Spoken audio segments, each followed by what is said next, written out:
Hello friends, எல்லோரும் எப்படி இருக்கீங்க?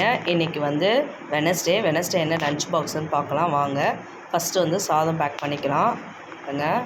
வந்து சூப்பரான மட்டன் குழம்பு தான் வச்சுருக்கோம். உருளைக்கிழங்கு போட்டு நல்லா வந்து தேங்காயெலாம் கொஞ்சம் அரைச்சி ஊற்றி நல்ல டேஸ்ட்டான ஒரு மட்டன் குழம்பு வச்சுருக்கோம். நல்லா கெட்டியாக இருக்குது பாருங்கள். மட்டன் குழம்பு ஊற்றிக்கலாம்.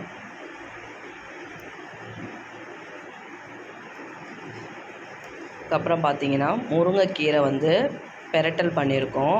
நல்லா முருங்கைக்கீரை, தேங்காய் பூ, கடலைப்பருப்புலாம் போட்டு நல்லா வந்து துவட்டல் பண்ணியிருக்கோம். இது கூடவே வந்து பூசணிக்காய் பொரியல், வெள்ளை பூசணி தான், கொஞ்சமாக மஞ்சள் பொடி போட்டிருக்கேன். வெள்ளை பூசணி பொரியல் கூடவே வந்து முட்டை பொடி மாஸ் பண்ணியிருக்கோம். சூப்பரான லன்ச் மெனு. கண்டிப்பாக உங்களுக்கு பிடிக்கும்னு நினைக்கிறேன். இந்த வீடியோ உங்களுக்கு பிடிச்சிருந்துன்னா லைக் பண்ணுங்கள், ஷேர் பண்ணுங்கள், சப்ஸ்கிரைப் பண்ணுங்கள். தேங்க்யூ.